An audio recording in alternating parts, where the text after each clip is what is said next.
So yun, let's pray muna no para sa pagsisimula. Lord, maraming salamat po sa hapong ito.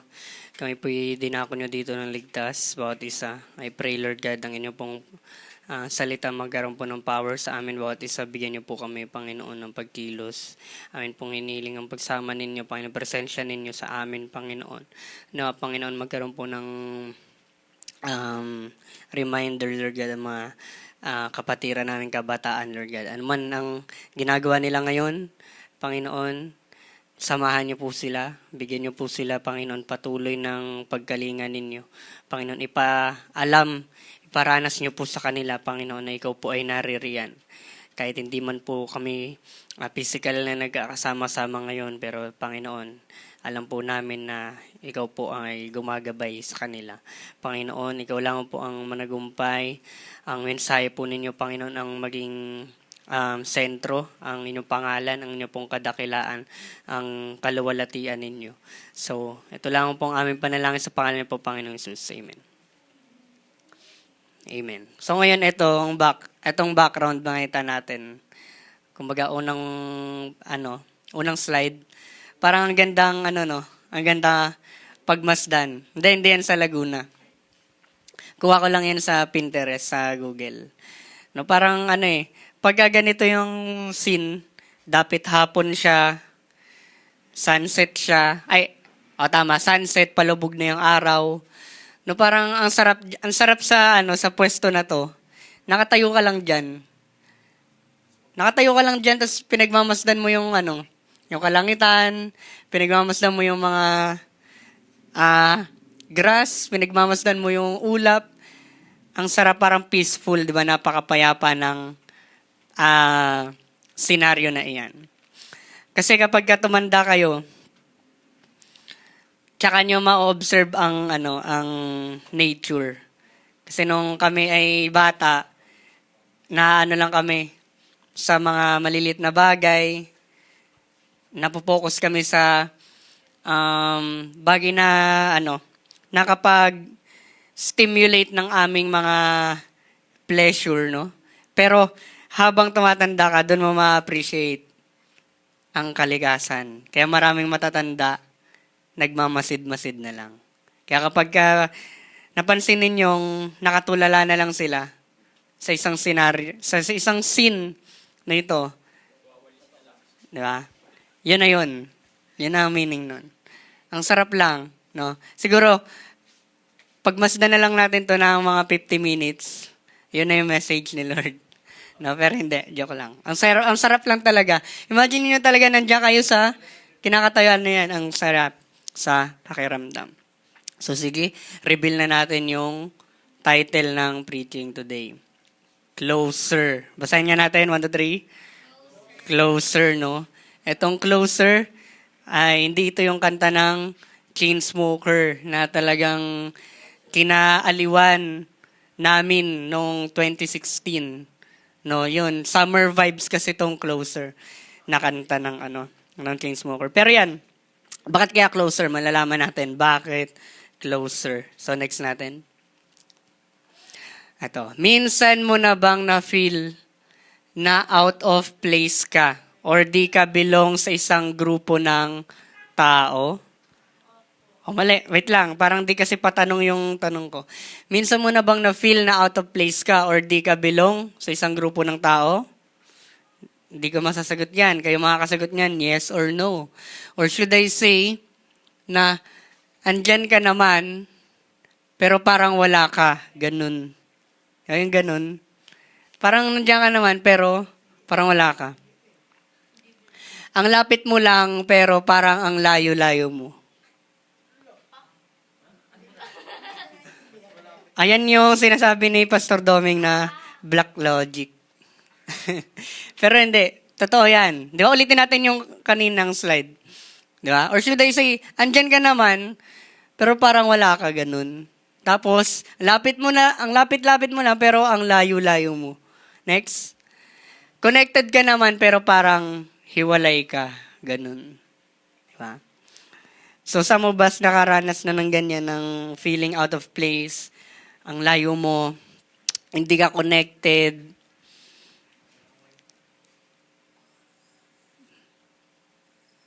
parang nafe-feel mo, parang hiwalay ka. 'Di ba? Kung naranasan na natin yan, hindi tayo nag-iisa. Kasi maraming tao nakaranas ng term na, eto, next, separation or pagkahiwalay. Di ba? Separation or pagkahiwalay sa Tagalog. Ano muna yung separation? Next. Ang separation ay isang noun, no? The action or state of moving or being moved apart. Ulitin natin. Yung action, no? Yung action na parang ikaw ay nagmo-move. Yung act na parang ikaw ay inihihiwalay. Or pwede sabihin natin yung estado. Yung estado mo ngayon parang ginalaw ka. Yung estado mo ngayon parang nawala ka. Okay, yun yung separation. So next. Mas masakit na malaman mong hiwalay ka pala sa Panginoon. Okay? Sa lahat, kasi yung kanina, kaninang slide dito, nung nauna, yung mga tanong na yun, more on ano yun eh, pwede mong maramdaman yun sa tao. No, parang nandiyan ka naman, pero parang wala ka talaga. Connected ka naman, pero hiwalay ka. Present ka naman, pero parang absent. Yung mga bagay na ganun. Malilink natin yun sa tao lang. So, syempre, masasaktan tayo pagka nafe-feel natin na ganun. Parang sakit na, parang multo na lang ako, ganun. Pero, yung separation natin sa isang tao, higit pa pala yung sakit na malaman mong separated tayo sa Panginoon before. Okay? Pwede tayong mawalay sa ating mga family members, sa ating mga kaibigan. Pwede tayong mawalay sa mga tao. Pero, mas higit na masakit pagka nalaman mong hiwalay ka sa iyong manlilikha. Amen? Next. Ano ba ang naghiwalay sa atin sa Panginoon? Note ha, naghiwalay. Ibig sabihin, past tense na. Ano ba yung naghiwalay sa atin sa Panginoon? Ender dragon kaya? Diba? Siya ba yung naghiwalay sa atin na kinalaban? Naghanap kasi ako kanina sa Google Ender Dragon versus Lord Jesus na mga edited na image. Kaso wala akong makita. No? Parang mga sabi natin, nakipaglaban ba si Lord sa Ender Dragon? Tapos ngayon, yung Ender Dragon, dinala tayo sa malayong lugar. Di ba? Hindi eh. Or pwede natin sabihin, si Madara, siya yung talagang villain. Siya yung villain sa Naruto. Si Madara kaya yung nag-separate sa atin, no? Parang, parang isip natin, napaka-fantasy niya eh. Gusto ko pa maghanap ng mga image si Shrek. Buff yung katawan. Pero di ko na siya nilagay. So makita natin, ano talaga yung naghiwalay sa atin sa Panginoon? Yung tinatawag na sin. Sin separated us from the Lord. Okay? Separated, ibig sabihin, past tense na. Sabi ng Romans 3:23, "For all have sinned and fall short of the glory of God." No? Tayong lahat, nag-fall short. Tayong lahat, nagkasala. Nagkasala tayong lahat, yung glory ng Panginoon, hindi na natin maabot. Ito yung term na tinatawag ngayon sa Gen Z na aura. Yung aura points natin, kumbaga, sobrang negative na hindi na natin maabot yung aura ng Panginoon. Hindi na natin maabot yung kaluwalhatian ng Panginoon. Kumbaga, He is infinite in glory. Tayo naman, we are infinite in no glory at all. Ganon yung estado natin. We are completely separated sa ating Panginoon. Di ba napakasakit? Kung ewan ko sa inyo, mga kabataan, kung meron na kayong nakilala, no? Meron na kayong nakilala, someone na kaibigan ninyo, nalaman ninyo, wala pala siyang tatay. Minsan naman, wala pala siyang nanay. No? Kasi nung mga kung ikaw ay lumaki sa complete na family, tapos ikaw ay lumabas na sa iyong bahay, No, nakipagsalamuha ka na sa ibang mga bata, kinder, grade 1, nagtatanungan kayo, nagkukumustahan kayo. So ikaw na lumaki ka sa complete family, you have no idea na meron palang tinatawag na broken families. For some reasons, maganda, neutral, o negative yung mga reasons bakit merong broken families. Meron kasi yung iba na neutral, pwedeng nawala yung kanilang tatay sa sakit, nagkasakit, namatay, na aksidente.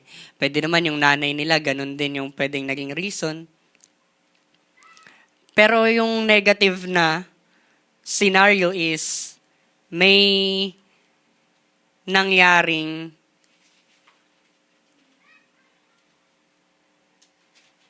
pagsama ng isang magulang sa ibang tao, no?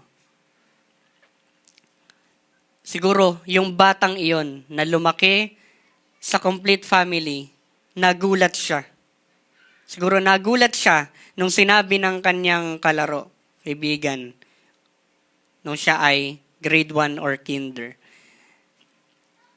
na wala daw siyang tatay. Diba? So, masakit yon. Growing up na feel mo broken yung iyong family. Kaya, masakit yung term na separation. Pero gusto kong maunawaan natin bawat isa. At hindi ko naman ini-invalidate. Ibig sabihin ng invalidate, hindi ko naman sinasabing wag nyo nadamhin yung sakit na hindi kayo lumaki sa nanay nyo or tatay ninyo. Pero gusto lang natin ipakita na tayo ay hiwalay sa ating Panginoon from the beginning dahil sa kasalanan. Okay? At walang exempted dyan, tayong lahat ay nagkasala. All have sinned and fall short of the glory of God. Next. Kaya ngayon, dahil tayo ay nag-fall short, tayo ay separated, hiwalay tayo sa Panginoon dahil sa kasalanan. Sabi ng 2 Corinthians 4:4, in their case, sa kaso nila, nung mga taong ito na tinutukoy ni Paul, in their case, the God of this world, or si Satan, small God the God of this world, si Satan, has blinded the minds of the unbelievers to keep them from seeing the light of the gospel of the glory of Christ. So makita natin, tayong lahat, hiwalay tayo sa Panginoon. At kapag ka ikaw ay hiwalay sa Panginoon, ikaw ay nabubulag sa kaliwanagan. Okay? Hindi mo makita kung ano yung tamang landas, hindi mo makita kung ano yung tamang pamamaraan, hindi mo makita kung ano yung tamang gagawin mo sa buhay. Okay? So ngayon, point number 1 natin kanina, sin separated us from the Lord. At dahil lahat daw tayo merong kasalanan, tayo ay nabulag mula sa kaliwanagan. Amen? Yun na yun. 2 puntos. May kasalanan tayo, separated tayo, at tayo ay hiwalay mula sa kaliwanagan ng ating Panginoon. So ngayon, anong tendency pagka tayo ay hiwalay doon sa ating Panginoon sa kaliwanagan? So dahil hiwalay tayo, next po natin, they are darkened in their understanding and separated from the life of God because of the ignorance that is in them due to the hardening of their hearts. Having lost all sensitivity, they have given themselves over to sensuality so as to indulge in every kind of impurity, and they are full of greed. Pangatlong punto. Hindi, wala pa. Pangatlong punto, dahil separated tayo sa ating Panginoon, bulag tayo sa kung ano ang tama. Yung puso rin pala natin ay napaka tigas. No? Napakatigas ng ating mga puso na nai-enjoy natin yung mga bagay dito sa mundo. Na-enjoy natin kung ano yung kasamaan. Kaya mga kapatid, dito natin makikita na ang tao na keep on indulging sa bagay dito sa mundo ay meron palang pusong matigas. Meron palang pusong bato na tinatawag. Okay? So sa 3 puntos na ito, mga kabataan, napakahirap pala maging hiwalay sa Panginoon. Napakahirap, napakasakit na mahiwalay ka sa Panginoon. Pero, hindi tayo yung firstly nasasaktan at nahihirapan sa ating pagkahiwalay sa Panginoon. Kasi, paano ka masasaktan kung hindi mo naman alam na hiwalay ka sa Panginoon? 'Di ba? Nung tayo yung mga unbelievers pa, there's no such thing sa ating mga buhay na alam natin, aware tayo sa distansya natin sa Panginoon. Hindi mo nga alam si Lord, hindi mo kilala si Lord eh. Therefore, hindi mo rin alam kung gaano kalayo yung distansya mo sa Kanya. So ngayon, hindi ka rin naman nasasaktan. Later on kasi, dun mo mararamdaman, mararanasan, makikita, at ma-felt yung pain that you are one separated from the Lord. Amen? Amen. So ngayon, dahil tayo ay may kasalanan, lahat tayo nagkasala, nag-fall short ng glory, ito tuloy ang nagiging kahinatnan. We are keep on hurting other people. We are keep on breaking their hearts. Amen? So ngayon, yung breaking of hearts na ito, hindi lang ito romantically na alam natin, broken-hearted siya. Hindi.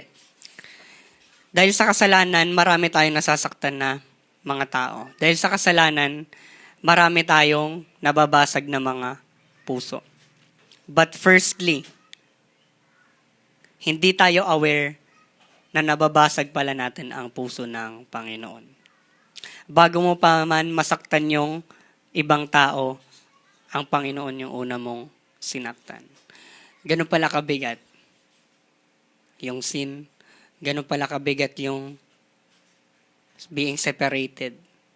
Ganun pala kabigat na meron kang nasasaktan ng mga tao.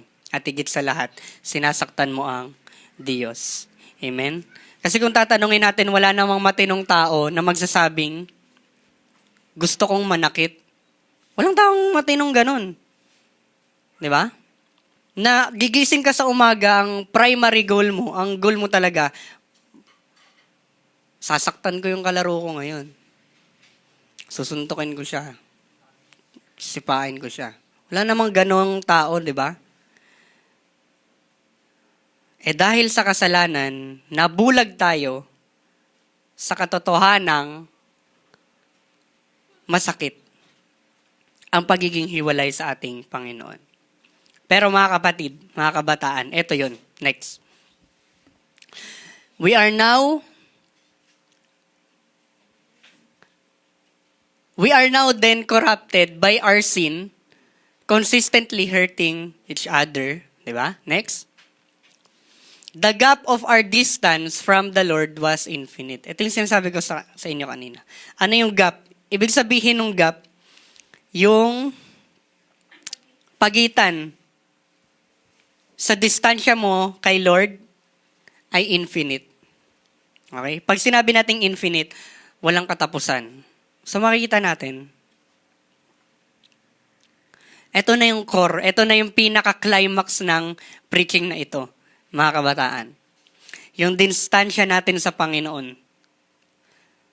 Hindi mo pwedeng sukatin eh. Kasi pagka sinabi mo nga yung word na infinite, tama ba may word ba na unmeasurable or immeasurable? Basta ganun, hindi ako nagkakamali.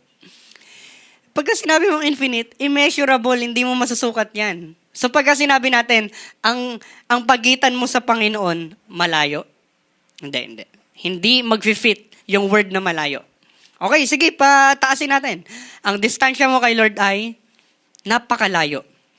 Hindi rin mag-fit ang napakalayo. Sige, paangatin ba natin? Ang distansya mo kay Lord, pinakamalayo. Yan na yung superlative ng word na layo. Pero yung napakalayo na word, hindi pa rin sapat para mag-fit sa distansya natin from the Lord. Imagine yung sakit ng bagay na iyan. To be separated infinitely to someone. Diba? Mga kabataan, pagka uuwi kayo ng bahay, sino una ninyong hinahanap? Diba? Pag umuwi ka ng bahay, wala ang mama mo.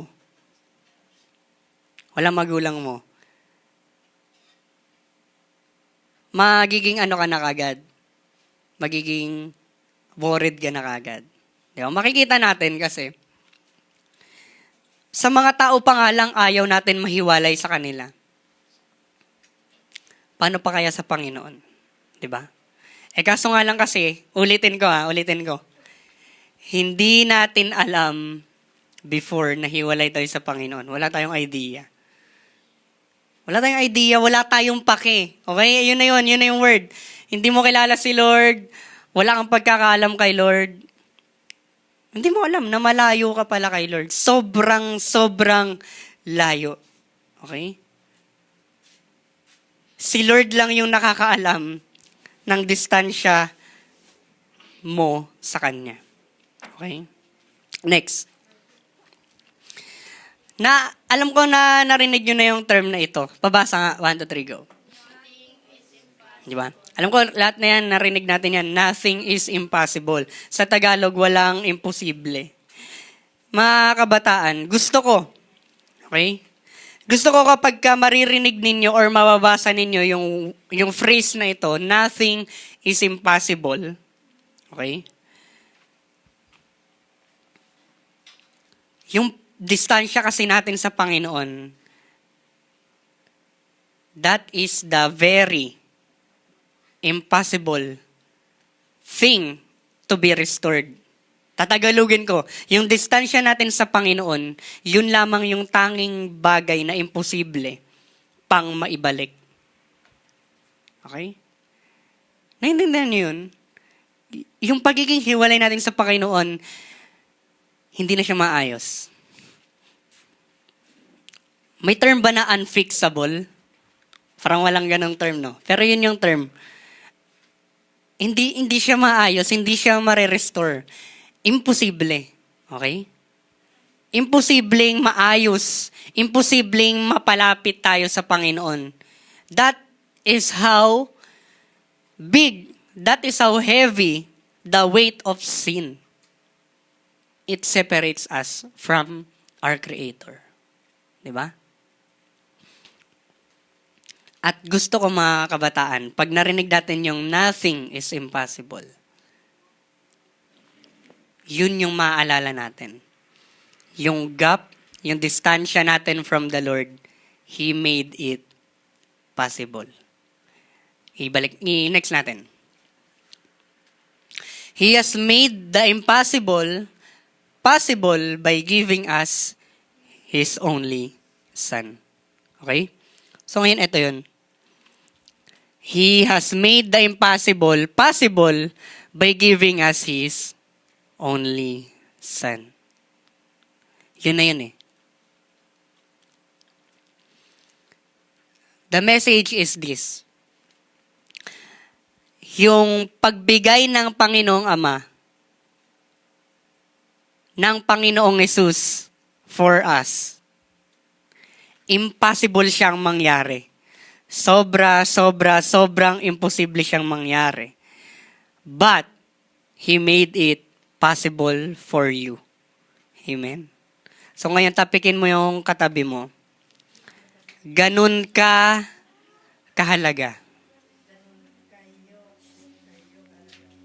Okay, ganun ka kahalaga sa Panginoon?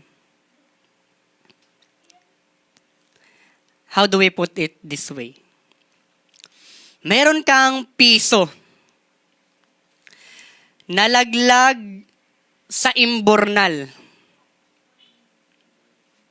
Alam mo yun, di ba sa mga street natin merong may kanal na malalim. Pag sinilip mo, kanal talaga yun, imbornal talaga yun. So, napaka-imposible nang dukutin mo yan. Di ba? Sa isang tao, napakakadiri, inconvenient for you to get the 1 peso dun sa imbornal. Di ba? Pero kay Lord, ikaw yung piso. Hindi lang imbornal, hindi lang kanal yung nilaglagan mo. Actually, malapit pa nga yan eh. Tumalon ka dyan, mga 3 feet lang yan. 4 feet lang yung lalim ng imbornal. Pero kay Lord, imagine that, no? He came from heaven down to earth just to reach you out. Ganun ka kahalaga sa Panginoon. Amen? Next. When He gave us the gift of salvation through our Lord Jesus Christ, He gets closer to us. Yun na yun. Kaya ang title natin, Closer. Yun lang yung point ng message na ito. Nung pinadala niya ang Panginoong Hesus dito sa lupa, naging mas malapit siya sa atin. Why? Binanggit ko kanina yung pagiging broken family, no? Or pagiging lack mo lang talaga ng magulang. Alam niyo ba mga kabataan, si Lord Jesus nakaranas din ng wala siyang tatay. Si Lord Jesus, naranasan niyang mawalan ng tatay. Kaya makikita natin sa gospel, bakit wala yung pangalan ni Joseph? Joseph na father of Lord Jesus upon his ministry. Wala, hindi mo makikita. Even nung pinapako na siya sa cross, wala din si Joseph. Bakit? Kasi, ang mga dalubhasa na nag-aral ng Bible, historically din, they found out na namatay si Joseph mga early childhood ni Lord Jesus Christ. So, Lord Jesus Christ grew up without a father. He gets closer to us. Hindi lang yung physical, hindi lang yung physical na malapit ka kay Lord, hindi. Pati rin yung karanasan mo. Pati rin yung emotion mo. Naranasan ng Panginoon. Naranasan ni Lord matempt. All of us are tempted. Naranasan din ni Lord matempt. Naranasan ni Lord maging mababa. Naranasan ni Lord maging katuwaan ng mga tao. Naranasan ni Lord to be someone na siya'y binababa at niyuyurakan. So ngayon, pagka sinabi natin closer, it's not only about physical, but emotional closeness. Okay? So kung ano man yung pinagdaraanan mo ngayon, ano man ang nararamdaman mo ngayon, nafe-felt din yan ng Panginoon. Kung ikaw ay umiiyak, nakikiiyak sa'yo ang Panginoon. Pag ikaw nasasaktan din ang Panginoon together with you. Next. Kaya, hindi pa Pasko. Isang buwan na lang, no? Maririnig na naman natin ang story na ito. Matthew 1:23. Behold, the virgin shall conceive and bear a son, and they shall call his name Emmanuel, which means God with us. Okay? So makita natin si Mary, the mother of Lord Jesus Christ, conceive a baby, at tatawagin daw siyang Emmanuel. Wait lang. Kung tatawagin siyang Emmanuel, ba't Lord Jesus ang tawag sa kanya? Well, yung verse na yun kasi, prophecy yun. From the Old Testament, they say sa Isaiah, kung di ako nagkakamali, Isaiah 9 or Isaiah 7, basahin ninyo mamaya kung mako-curious kayo. Sabi doon, Emmanuel, no? Yun yung prophecy, Emmanuel. Nang ibig sabihin ng Emmanuel, Hebrew word, Imanu, which means with us, and El means God. So, when we combine Emmanuel. So, kung meron man kayong kakilala na ang pangalan niya ay Eman or Emmanuel, dito talaga nanggaling iyon. Napakaganda ng pangalang Emmanuel. Kasi, whenever you are hearing the word Emmanuel, you are always reminded that the Lord is with you, that the Lord is with us. Ano nga ulit nangyari? I-recap lang natin dahil sa kasalanan, napakalayo natin sa Panginoon at napaka-imposible nating mapalapit sa Kanya. Pero, He made a way. He made the impossible to be possible. He gets closer to us through the Lord Jesus Christ.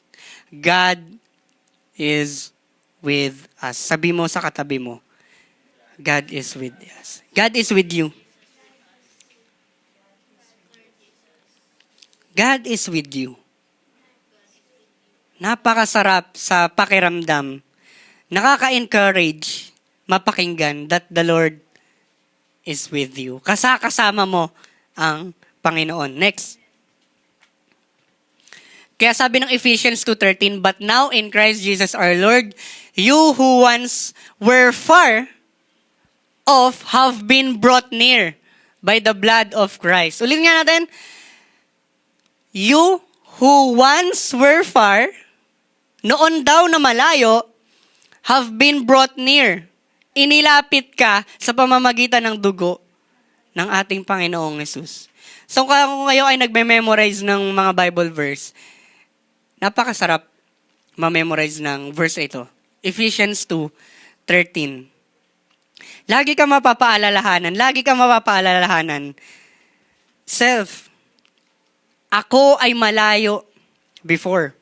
Tayo ay malayo before, but because of the blood of Lord Jesus Christ, we are brought near to Him. How amazing this verse is. Next. So ngayon, yung punta ni Lord dito sa mundo, so yung pagkakatawang tao ni Lord, the Lord is telling us simply this, child, I made a way for us to be closer to each other. How long will you doubt the fact that I am always near? Di ba? Alam mo yun na, wala kang mang kakampi, wala kang mang makakasama. Felt mo mag-isa ka. Having the Lord near you is enough. Dahil enough na yan, you won't need someone na hindi mapapantayan ng ibang tao yung closeness, yung presence ng Panginoon sa buhay mo. Amen. How long will you doubt? Kailan ka ba magdududa? Kailan ka ba mag-iisip na ang layo-layo ni Lord? Di ba? Kasi mga kabataan, when we are feeling that the Lord is distant to us, no? Ito nga yung sabi na rinig ko sa quote. Pagka naramdaman mo na ang layo-layo ng Panginoon, ikaw kasi yung nag-move. Ikaw yung umalis. The Lord never leaves us. The Lord is never far away to us. Ikaw kasi yung nag-move. Therefore, nararamdaman mo yung great distance ninyo ng Panginoon. Next. So, Psalms 34:18, no? The Lord is close to the brokenhearted. He rescues those whose spirits are crushed. Kaya maalala natin yung sinabi ni Lord na blessed Blessed are those who are poor in spirit, for they shall see God. Ayun, no? Spirits are crushed. Those who are spirits are broken. Tayo yun. We are poor in our spirit. Yung spirit natin, yung katawan mismo natin soul, body, and spirit, yung spirit natin, sobrang corrupted ng kasalanan. But then, the Lord rescued that spirit of yours at binigay niya sa yung Holy Spirit to live inside of you. At doon niya pinapakita na He is very close sa mga broken-hearted. Amen? Amen. Kaya,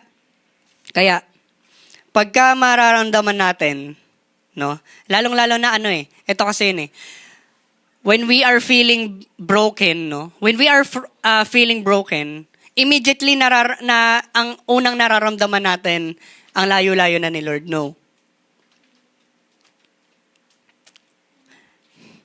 Sa tuwing ikaw ay broken, dun mas malapit ang Lord. Pero hindi naman natin i-romanticize na to be broken. Okay? Yes, of course, may instance sa buhay natin na talagang mabobroke tayo. 'Di ba? May instance sa buhay natin na mabobroke tayo. Kaya ako nilagay yung Big Hero 6. Alam nyo ba, trivia lang, kahapon, 10th year anniversary ng movie na Big Hero 6. Naalala ko noon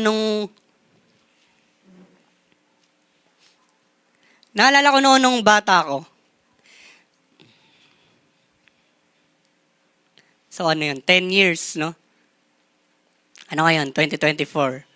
So 2014. Okay, 2014 naalala ko.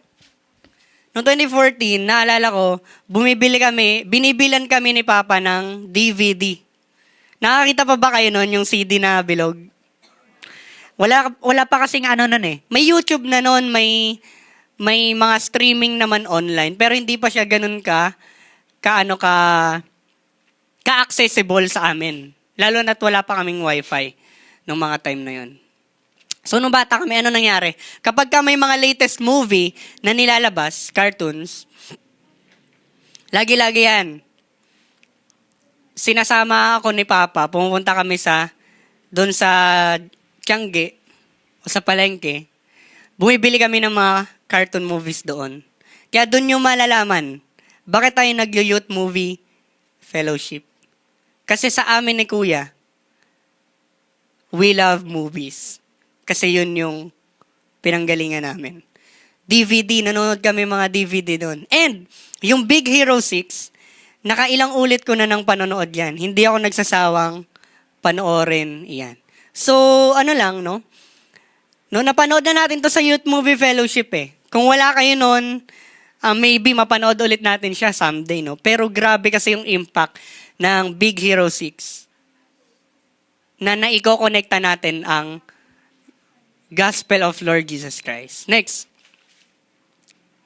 Ayun, sabi ng ending, no? Ending na ito. Pagka sinabi ng tao, dito kay Baymax yung puti, kasi si Baymax, siya ay healthcare companion robot. So ngayon, ang tanging lang ng robot na ito, ang tanging goal ng robot na ito, is okay ka. Okay? Yun yung primary goal ni Baymax. Pag nalaman niyang okay ka, magde-deactivate na siya. So ngayon, etong time na to, magiging magkahiwalay na sila forever. Okay? Sabi ni Baymax, "Are you satisfied with your care?" Sabi ni Hero, "No. There's gotta be another way. I'm not leaving you here. I'll think of something." Isip ako ng paraan. There is no time. Kasi magsasarado na yung portal There is no time. "Are you satisfied with your care?" "Please, no. I can't lose you too." Kasi, nawalan ng kuya si Hero. So ngayon, ang sakit nung hindi pa nga siya nakaka-get over na nawala yung kuya niya, pati ba naman si Baymax mawala sa kanya?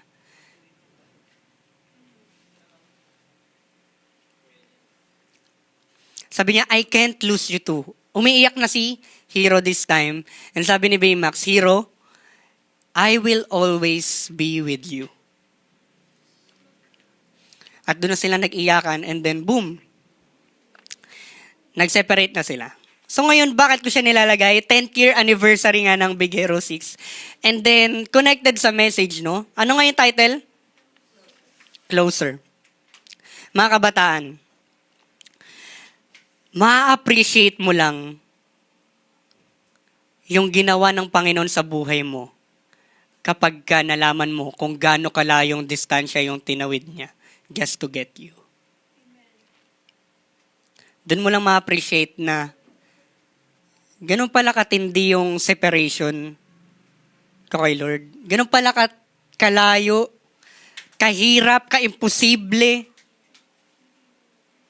yung distansya namin ni Lord. But, He made it possible for us. Next. Kaya sabi ng Matthew 28:20, and I am with you always, even to the end of the world.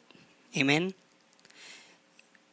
Wala nang iba pang encouraging words kay Lord Jesus Christ. Kasi, iiwan niya physically, mga disciples niya.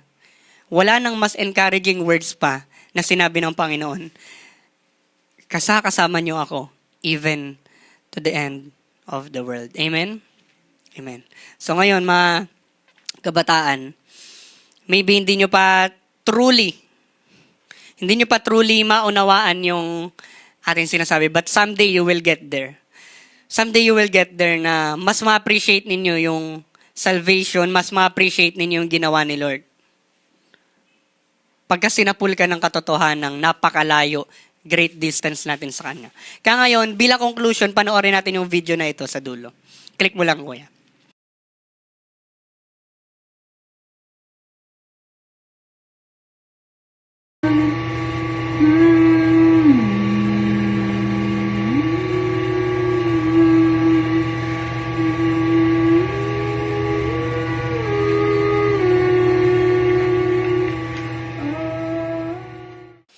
Makita natin sa short animation na yan, sinabi ng anak ng Diyos. Siguro ang sakit nung tayo na pinako ka sa krus. That must have been hurt. Ano yung sabi ni Lord Jesus? Wala nang masasakit pa of the thought of losing you. Amen?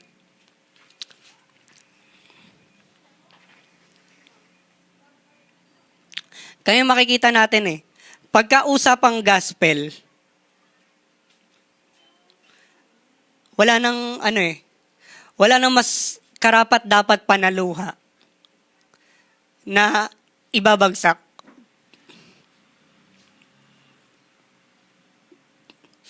Pagka-gospel yung usapan. Makikita natin, ma-appreciate natin.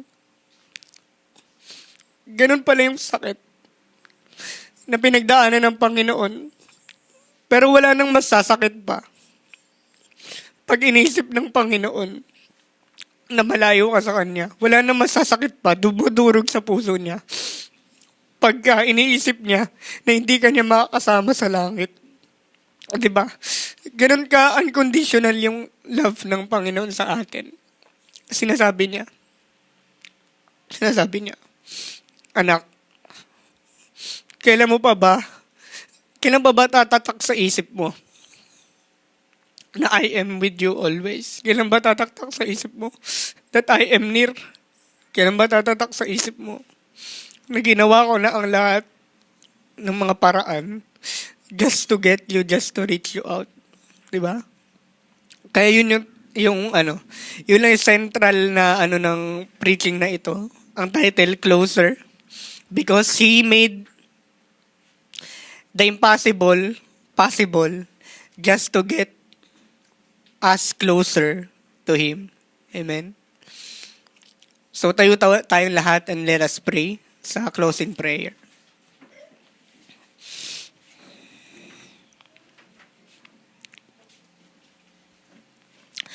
Panginoon, salamat po sa mensahe na ito,